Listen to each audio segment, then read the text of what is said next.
Kia ora koutou katoa, ko Martiganyo Tokuinua. I'm the acting Deputy Vice Chancellor, Research Enterprise here at the University of Otago. It's a great pleasure and with thanks to the Harraways people that we welcome today the Harraways 1867 visiting professor, Susan Tosh from the University of Ottawa.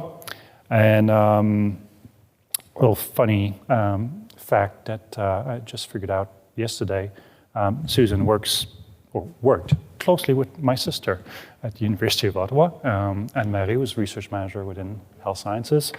So Susan has a PhD from the University of Guelph, then worked for Agriculture Canada in the agri-tech sector, and then in 2016 joined the University of Ottawa and helped develop the School of Nutrition Science over there. So a very distinguished career, and we're very fortunate to have her with us all the way to the other side of the world after a very long flight with us at Otago to talk to us about some of her research, some of her findings. So back at University of Ottawa, she's known as the Oat Queen. And we'll learn a bit about the work that she's done on dietary fiber and the health benefits that can be derived from them. And yeah, very excited for your talk. And we'll have some time for questions at the end, and a little plaque and a little dinner, and we'll get going with it. So thank you very much, everybody. Susan Tosh. So Queen of Oats sounds better in French, where it's Reine de l'Oignon. So thank you very much for inviting me. I'm so happy to be here and to be able to talk to you about my research. So the title is The Science of Oats, so evidence-based health benefits, and there are lots of them.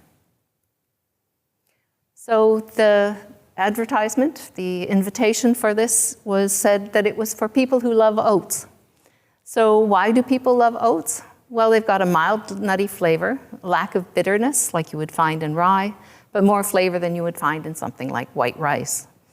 They encourage consumption of whole grains. They're always in whole grains. They're not in white flours. The kilning or toasting can improve the flavor and also prevent oxidation of the oils in the grains. They have a distinct aroma that brings back memories for me and many other people, because there's a deep historical root to oats. It's a traditional food in European countries, Scandinavian countries, and it's been brought to New Zealand, Canada, and Australia by Europeans as well. For many, many years, it was a staple food for the working class, and it's also considered comfort foods like porridge and muesli, oatmeal cookies, and breakfast cereals can have many good memories for people. There's a versatility in processing. There's a number of different ingredients that are made from oats. So groat is the entire seed, and it can be made then into steel-cut oats, flakes of different sizes and thicknesses. So you can have large flake or small flake, quick oats, and it can be made into flour. It can also be made into bran, which has different fiber contents. And recently, it's also being made into oat milk for people who are not using dairy products. And those ingredients can be made into a wide variety of products. So breakfast cereals, baked goods, cakes and cookies, bread, pasta. Savory dishes is something that's quite new, where we would replace oats or replace rice in a dish with oats. Snack bars, so protein bars, and beverages. Oats are also important as a part of a sustainable agriculture. They're valuable in environmentally sustainable crop rotation systems.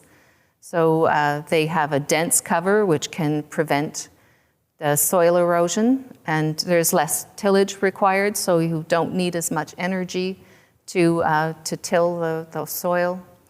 and crop diversity, so including oats as with other, in rotation with other cereals and other crops, can reduce the risk of insect and diseases. So in terms of the health benefits, we start with the nutrient density. They've got proteins, unsaturated oils with essential fatty acids, vitamins and minerals, fibers including beta-glucan and arabinoxylans, and avenanthramides and other polyphenols, and I'll talk about all of these. So if we compare the composition of oats with other whole grains, you can see that oats have about 14% protein, which is higher than most, except for wheat. But wheat gluten is not as digestible as oat proteins, so the 14% is actually more useful. It has these essential oils, very low sugar content, and fairly high fiber content, about 10%. So the protein quality in oats is relatively high for a cereal. The digestibility is 90 to 94%, which is really good. It's a fairly balanced essential amino acid, but it is low in methionine, which all cereals are. So in order for a vegetarian diet to get a balance in the amino acids, you need to mix the oats with other non-cereal products like beans or chickpeas or things like that. It's gluten-free if it's kept away from wheat. So if you don't use the same truck or the same bins to store it in, then people who have gluten intolerance or celiac disease can eat oats. It has high water and fat holding capacity, similar to that of whey protein and soy protein, which is important for making baked goods to be able to hold the water and the oil. If we look at vitamins and minerals, white wheat flour is enriched with vitamins and minerals, so it does have higher levels for some. But if we compare the whole grains, then oats are the highest in calcium, iron, phosphorus, potassium, and riboflavin and thiamine. So these are really nutritious cereals. And oats are also high in fiber. Dietary fiber is carbohydrates, polymers, also called polysaccharides, with 3 or more sugar units, which cannot be digested or absorbed in the human small intestine. So the ones that are most common in oats are cellulose, arabinoxylan, and mixed linkage beta-glucans, and they make up the cell walls in the seeds. The recommendation for dietary fiber intake is 25 grams a day for women and 30 grams a day for men. And most of the world does not consume as much dietary fiber as recommended. So in New Zealand, it's estimated to be 18 grams a day for women and 22 grams a day for men, which is about 2/3 of the recommendation, but that's still much higher than North America, where it's only 14 grams a day for women and 18 grams a day for men. So you're doing better than we are. If we look at the composition of the dietary fiber in cereals, corn is the highest in cellulose and resistant starch. Wheat is the highest in arabinoxylan, and oats are the highest in beta-glucan. And beta-glucan has many beneficial ways that it helps with our health. So I'm going to talk about beta-glucan. So it's long polysaccharide made up entirely of glucose sugars that are linked with either a 1,4, beta-1,4 linkage or a beta-1,3 linkage. There's a combination of the two. So cellulose is all beta-1,4 linkages, which means that it can go together really tight, and there's lots of hydrogen bonds between them, and that makes it really insoluble. Whereas with beta-glucan, these kind of random 1,3 linkages throughout the molecule means that it can't form all those bonds, and it then becomes a soluble dietary fiber. It's very high molecular weight, about 2,000 kilodaltons, which means that it's more than 100,000 glucose units per molecule when it's in its native form in the cell walls. Oat bran is actually higher in beta-glucan content than the whole oats, because if you look in this, can I look in here? The beta-glucan is stained in this with bright blue stain, and you can see that it's fairly concentrated. This is the outside edge of the groat. This is the alurone layer. And then underneath, you can see the bright layer of beta-glucan. So when you separate the outside layer from the inside, the oat bran is higher in beta-glucan. By definition, it has to be at least 5.5% beta-glucan. One of the first health benefits that was discovered was that it reduces the risk of heart disease. So LDL cholesterol is a established biomarker of heart disease. I'm sure many of you have had a blood test to check your LDL cholesterol levels. And hypertension or high blood pressure is also another indicator of cardiovascular disease. And oat products have been shown to lower both LDL cholesterol and blood pressure. So I was involved in a clinical trial where we looked at what the mechanism was for reduction of the LDL cholesterol. We made up cereals containing either wheat bran or oat bran, and gave people 3 grams of beta-glucan a day in these cereals. And we found that after about 2 weeks, the LDL cholesterol levels were about 5.5% lower, but the wheat bran cereals after 4 weeks did not show a significant change. So we had a theory that it's the viscosity development of the soluble fiber that would be reducing the LDL cholesterol levels.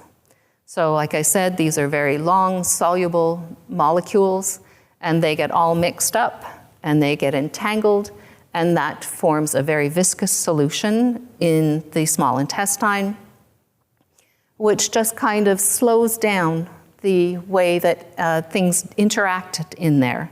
So we've got fat globules, and those get bile acids around them, and then enzymes come and take out the fatty acids.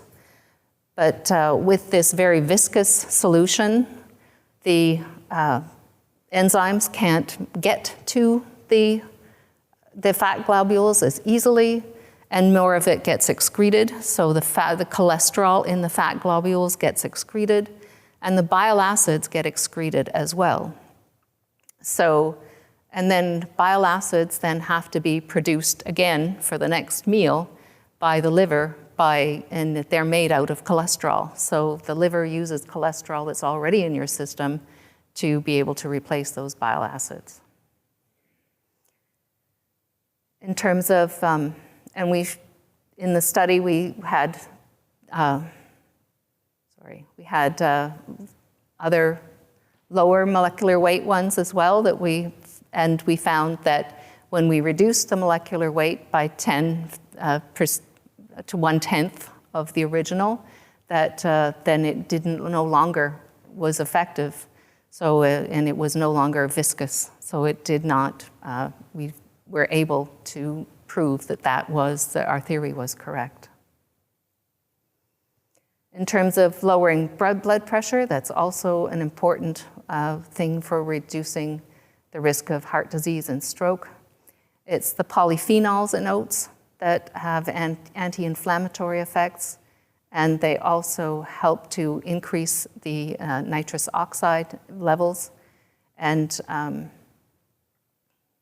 that will lower both the systolic and the diastolic blood pressure units. In the graph here, you can see that both the SBP and the DBP are lower after consuming oats. So avenanthramides are a unique polyphenol found in oats. They have antioxidant activity, which means that they can go around and snap up radical in the bloodstream, and that these radicals would oxidize cell components. So the antioxidants, the avenanthramides, neutralize them, so they can't do that. They have anti-inflammatory properties. They inhibit the production of pro-inflammatory hormones like IL-6 and TNF-alpha, and they reduce the oxidative stress. They also increase the production of the nitrous oxide, which helps to dilate the blood vessels and improve blood flow, which lowers blood pressure. So because we have produced enough evidence to show that LDL cholesterol is lowered, you can put health claims on oat products in New Zealand. There's two different levels, a high-level claim that says you can use beta-glucan and reduce blood cholesterol on it, or a general level health claim as well. To be able to put a claim on a package, you have to have at least 1 gram of beta-glucan per serving, and you should recommend that people have 3 grams of beta-glucan per day. So that would be really good if people could actually eat 3 servings of oats a day. Another good health benefit is reducing the risk of type 2 diabetes. In 2023, it was shown that there were approximately 323,700 people in New Zealand that have type 2 diabetes. That's about 4.4% of the population. Again, that's lower than many countries overall across the world. About 10% of people have type 2 diabetes. And replacing high glycemic index foods can also reduce the risk and help to maintain good blood levels or blood glucose levels in people who already have type 2 diabetes or type 1 diabetes as well. So on the right here, I have a graph that shows the difference between high glycemic index foods and low glycemic foods and how their blood sugar is measured afterwards. So in the red is the high glycemic index foods, so something with lots of sugar or lots of easily accessible starch. You get sugar levels going up really, really quickly to a very high level, and then which means that there's lots of insulin that is released into the system, and then the blood sugar comes down again very, very quickly. And it can even then go below the baseline, and which then can trigger ghrelin release, which makes you feel hungry, and then you have another spike. So these spike after spike after spike is what can induce type 2 diabetes. So low glycemic index foods like oats, you have a much slower release of the glucose into the blood system, less insulin released, so you've got less risk of insulin intolerance, and then it comes down again more slowly as well. So in order to compare different things, we either use glycemic index or we use the area under the curve to compare.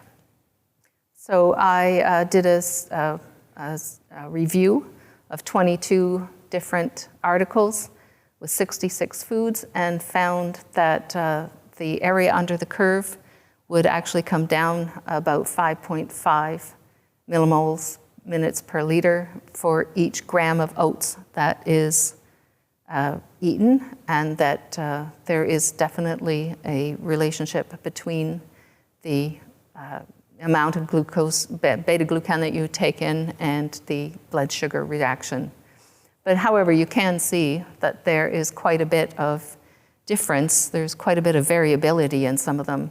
Those ones under the 4, with 4 grams, are ones that a lot of those are ones that I deliberately made better or worse by different processes. So if we look at the glycemic index in whole oats, we can see that there actually can be differences just for one product in the glycemic response. So steel cut and large flake oats, they have low glycemic index, whereas quick and instant oats have high glycemic index. And the difference between the two is how easily accessible the starch is. So when quick and instant oats are processed, they have the oats get steamed so that the starch granules can start to swell up, and they're also smaller particles, so there's more surface area where the enzymes can get at the starch, so the starch can be released much more readily than for the steel cut or large flake oats. And as for muesli and granola, there's a wide range from very low to high for the granola products, and that has to do with what kinds of oats are used in the making them, and also how much sugar is added to the product. Oats also increase satiety. There's been studies that have been done that have shown that extruded oat bran cereal has a longer time that you don't feel hunger, so a longer time when you feel fullness than corn cereal. Oat porridge is better than corn cereal, and oat porridge is better than extruded oat cereal. So you can see in the graph, the top graph is where people in a clinical trial talk about, rate how full they feel.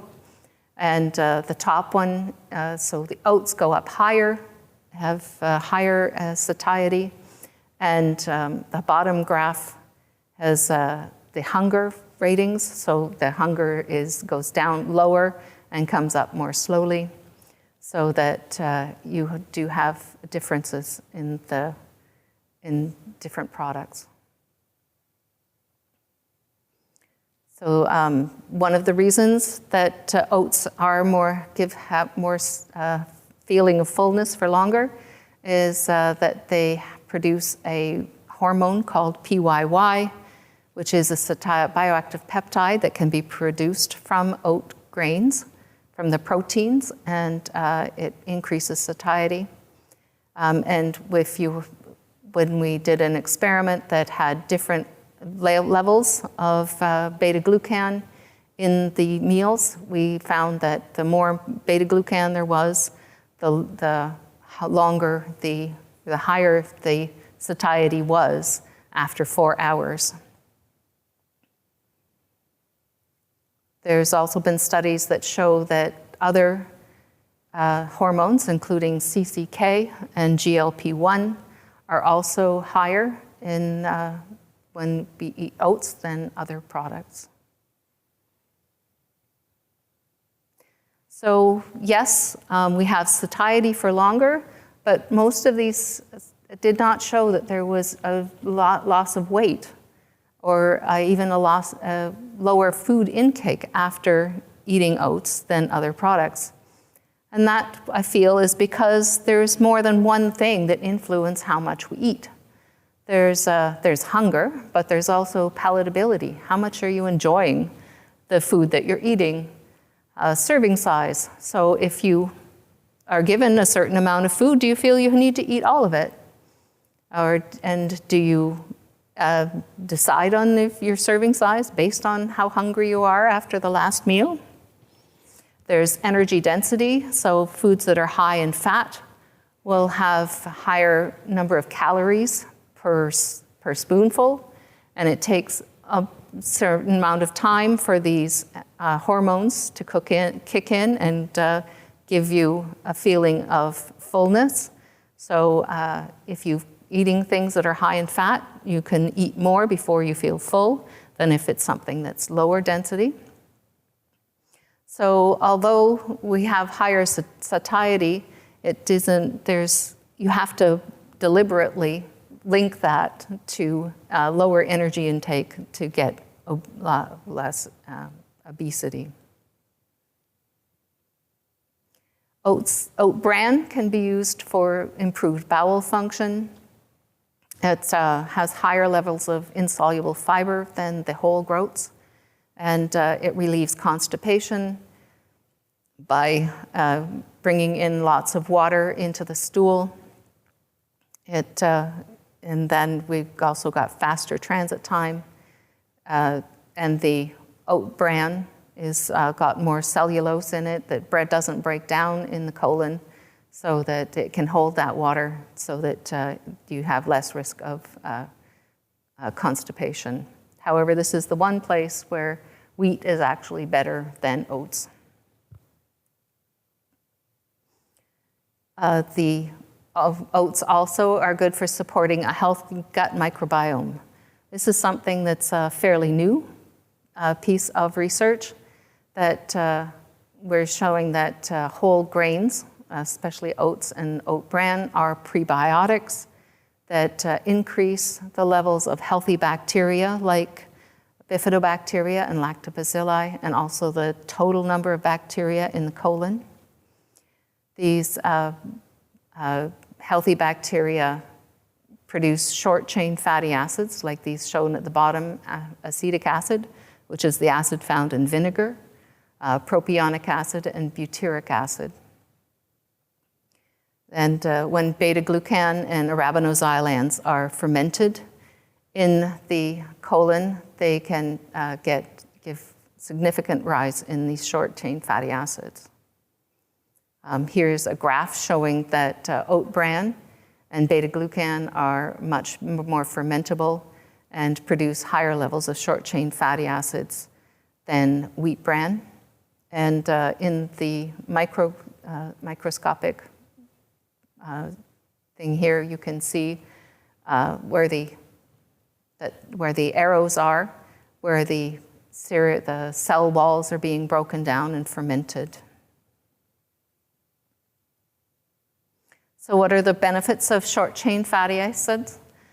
So when the glucose is broken down and fermented to produce these short-chain fatty acids, you can maintain an optimum pH in the colon. And that encourages the growth of more healthy bacteria and inhibit the growth of pathogens, so that you've got less risk of having infections. It provides energy for the immune system. So the starch and the sugar are pretty much all removed in the small intestine. So in the colon, the dietary fibers are the main source of energy, and the short-chain fatty acids then are what maintain the health of the epithelium, which is the skin layer right on the inside of the colon. And that helps to keep the colon gut barrier healthy, so that things don't pass through it. It maintains adequate oxygen levels to the epithelium cells, and repairs damage, and keeps the epithelium cells tightly together so that things can't get through between them as well. So here's a picture of what the epithelium looks like. So on the top, you can see the bacteria floating in the colon, and then we've got this layer, this epithelium layer of cells.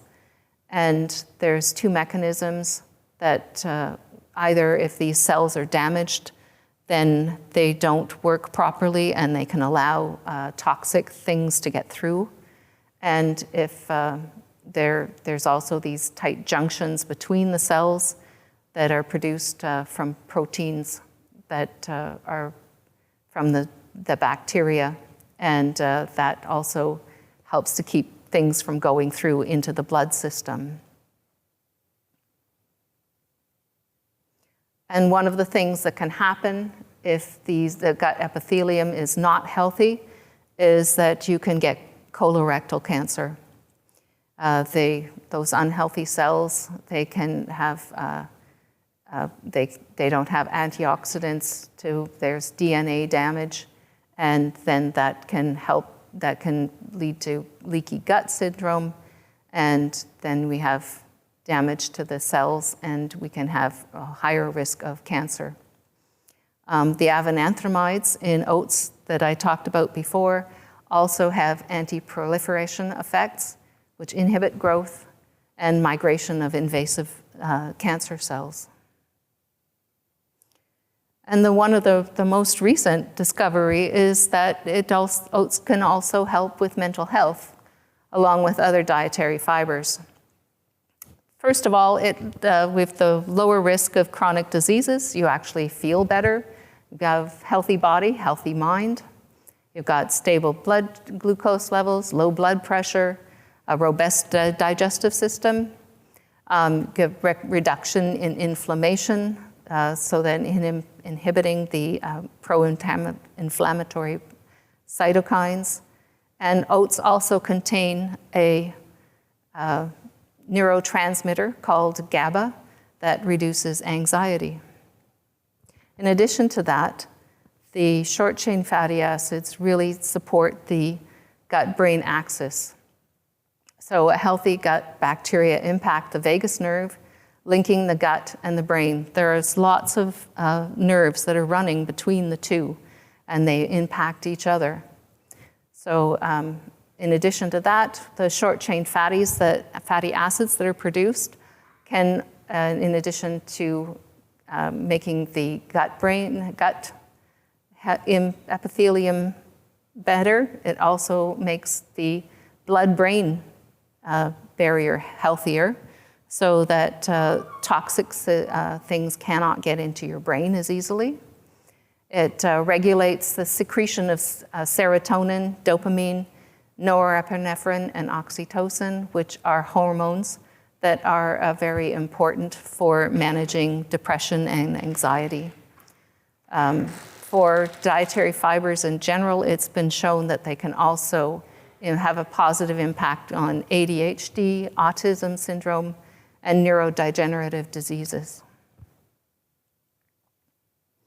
So that's all of the health benefits that have been discovered so far for oats. And I think that that's a good reason to love oats. So then I started to look at how much oats do people actually eat. And compared to wheat, it's very, very low. There's only about 2.6% of the total cereals in New Zealand, our food supply, are from oats. And whereas wheat is really, really everywhere. So that's 2.6% of the cereals, but only 0.4% of the total food supply. So the top sources of dietary fiber in New Zealand are bread products, vegetables, potatoes, fruit, grains and pasta, breakfast cereals, and bread-based products. If we could replace even 10% of the oats, the wheat products in bread and grains and pasta and breakfast cereals with oats, it would have great health benefits for the population. So I've talked about oats, and yes, oats are good, but I don't want to be one of these people that says, oh, you just have to eat oats. We've got to have diet diversity. So they're not the only good source of dietary fiber. Fruits and vegetables are very good for good dietary fiber and have lots of health benefits as well. They have a wide range of polyphenols. Many of them are the colors that are shown in fruits and vegetables. This plate is something that Health Canada has put out to suggest how we should balance our diets. So half of the plate should be fruits and vegetables. A quarter should be whole grains. and a quarter should be protein products, and that should include things like beans and chickpeas, as well as meats and eggs and dairy products and seafoods. So what are the reasons to love oats? They have great taste, versatility in production, very nutritious, sustainability for the agriculture sector, total and LDL cholesterol lowering, postprandial blood glucose reduction, increased satiety after consumption, blood pressure control, support for healthy gut microbiota, reduced risk of colorectal cancer, and improved mental health. I think that's good reasons. So thank you very much for coming, and there'll be questions when you're ready.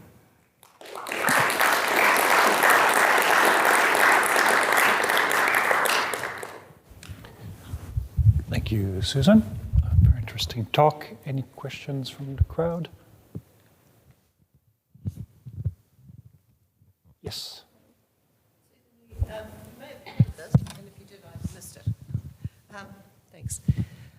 But as far as the best way to take oats, Sorry, which one? the best way to take oats. So is there a difference between having it with porridge, so you're boiling it for a while, as opposed to, say, putting oat milk on the oats and just having it cold like that? So, yeah, there's a number of good ways to have oats. So porridge is good as long as you use either the steel cut or the large flakes. The granola is good. There's a lot of my research I did with oat bran muffins, so that was a good way to do them as well. There wasn't a lot of breakdown in the oats. The ones that are not as good are the instant oats. They're good for the cholesterol and the gut microbiota, but not so good for blood sugar. If it's put into bread with wheat flour, it can be broken down and not be as useful for LDL cholesterol and for blood sugar.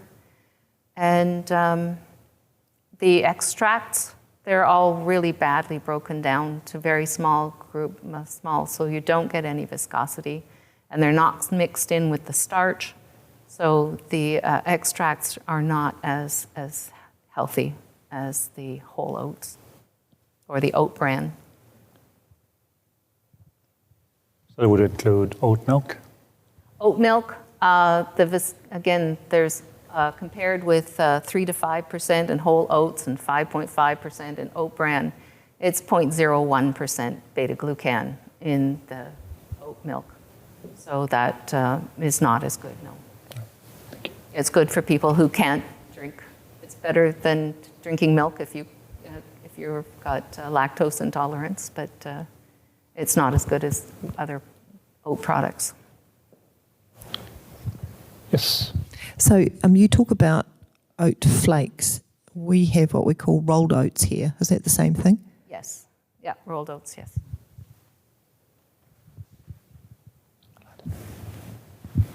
Alad, just down here.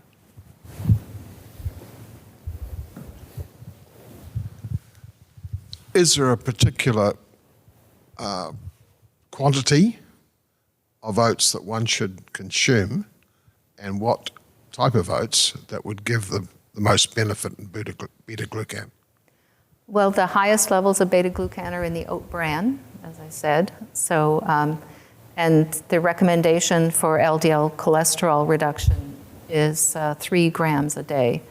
So if there's 5% in oat bran, then that's what, well, about 3 servings a day, of 3 servings a day to get really good effectiveness. And what size would be the servings? I think it's 25 grams. Thank you. Or about a quarter cup.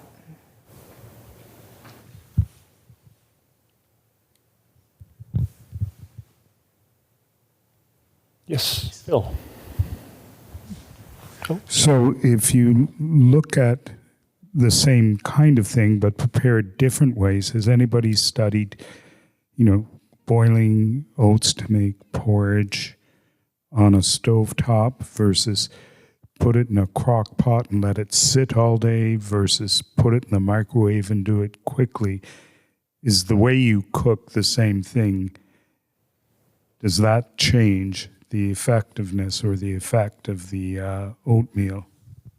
I don't remember seeing any studies that looked at that in particular, but the longer that you boil it, the more starch there is that comes out, and so that the more hydrated the starch is and the more accessible it is. So then the crock pot would be not as good for LDL, for the blood glucose levels as if you microwaved it.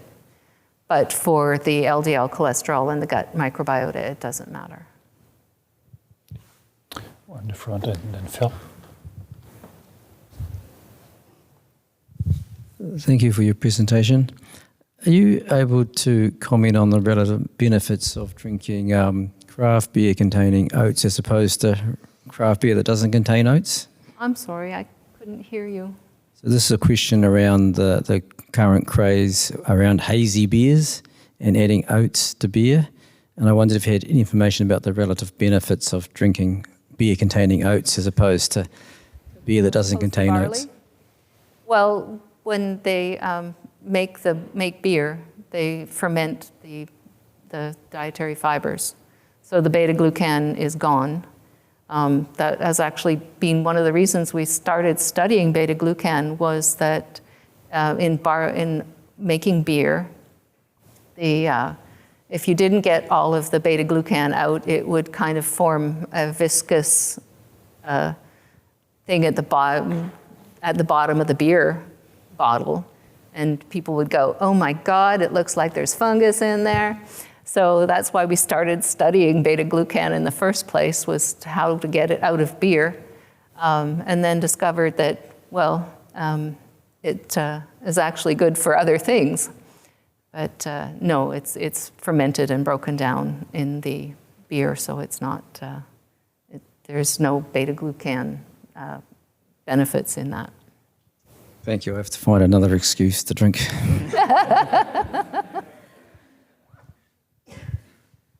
So did you have a question? I was just interested in your points about mental health. That's obviously been quite a big topic in this part of the world the last few years.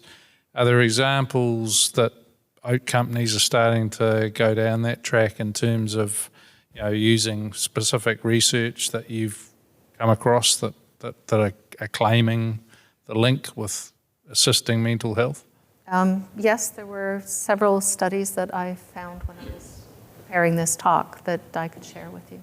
Right, yeah, be interesting. Yeah. Okay. Two more to the back.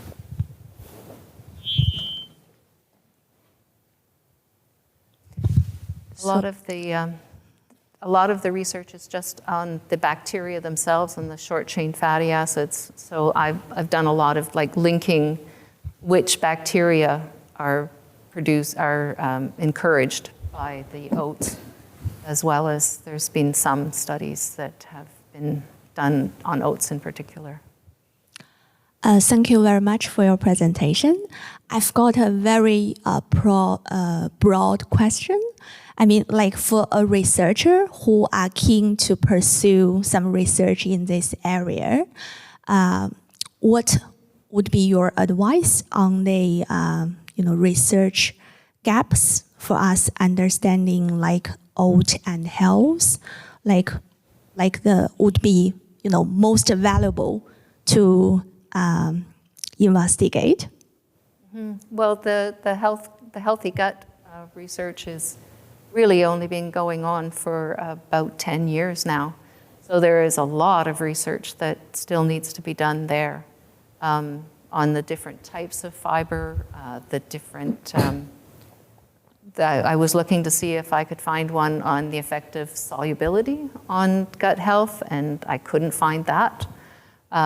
I could find ones where there was comparisons of soluble fibers with non-soluble fibers, but not where it's the same fiber that's soluble and insoluble. That is a really important thing that's going forward right now in research. Thank you. Can I ask you one while the microphone is here? Thank you, Susan. My question, I think, lead on your question about what is the area to be studied. I'm wondering, I saw like your examples of mental health. You mentioned ADHD, autism. I wonder about this oral behavior of eating oats. Like, as you said, I think you mentioned on this yesterday, like oats is something quite hard to eat because it's quite chewy.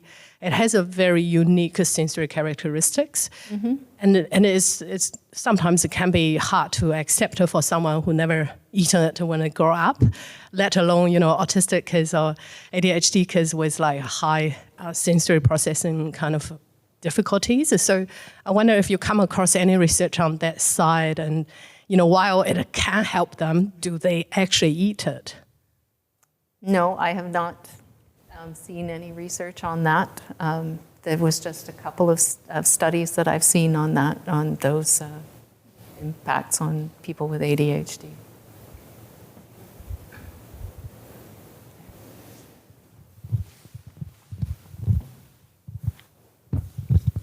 Thanks for your presentation. So I just wanted to know, would you recommend taking oats in the morning or at night? Because breakfasts are usually recommended to be savory to avoid the blood sugar spike. So, well, I think we should have 3 servings a day. So you should have 1 at breakfast, 1 at lunch, and 1 at dinner. Now, I don't think it makes a difference in terms of the glucose. It makes a difference for each meal that you are having. For the LDL cholesterol, you need 3 servings. So, like I said, we generally eat at least 5 servings a day of products made from wheat, like bread and donuts and different things, hamburger buns, pizza. And these are all made with wheat. If we could replace even part of that, it's not that we don't eat that much cereals, we do. It's just that if we could replace more of the wheat with oats, it would be better.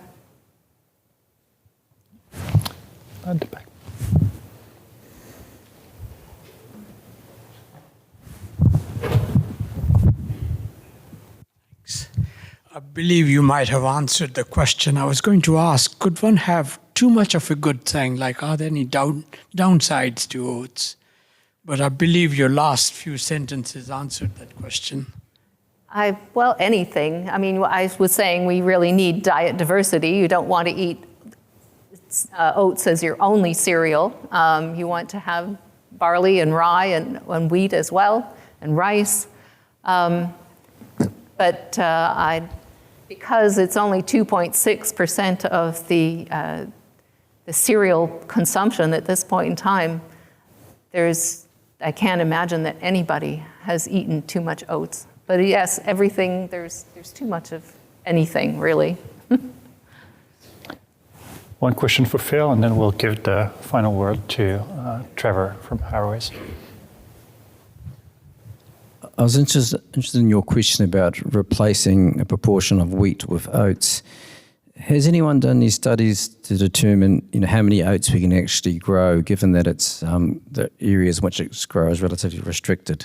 Can the world produce enough oats to reduce 10% of the wheat in our diet? I think so. Yeah, it would just be a matter of getting enough contracts for the companies to make more oats. The farmers are willing to grow oats.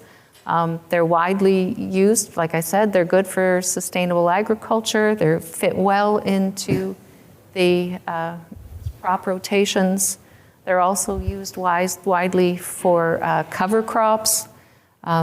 So it would be, it's entirely possible to replace some of the wheat that is grown with oats. Thank you. It's a matter of being able to sell it. Great advocacy for Harraways products. So we'll give the final word to Mr. Charles Scott, the chairman of Harraways.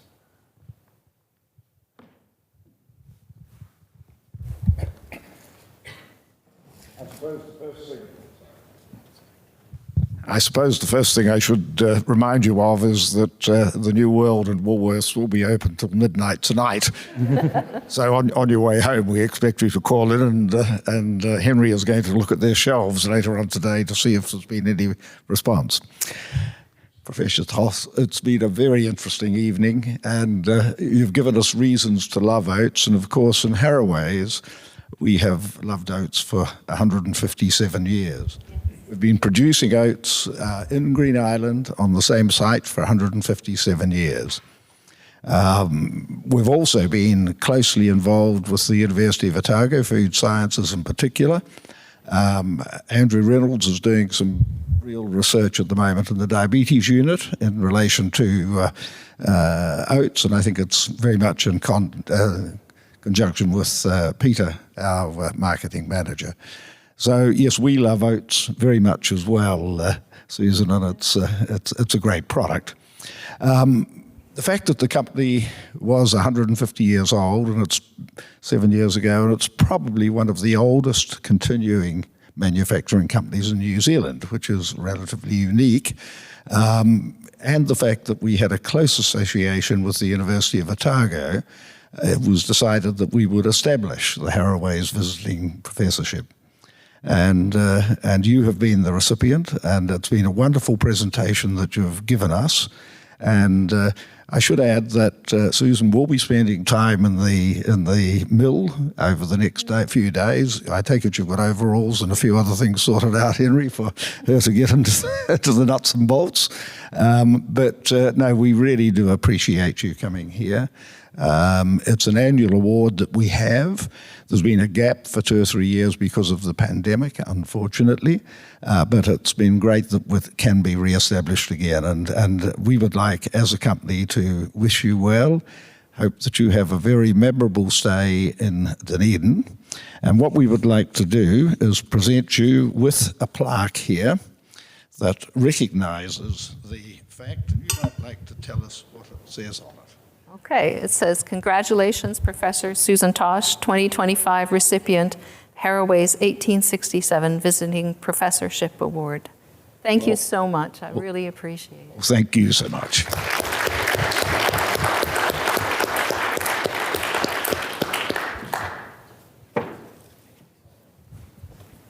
Before I go, I'm just going to show you. People have been saying, oh, it's winter here. This is what it looked like out my front door in winter in Ottawa.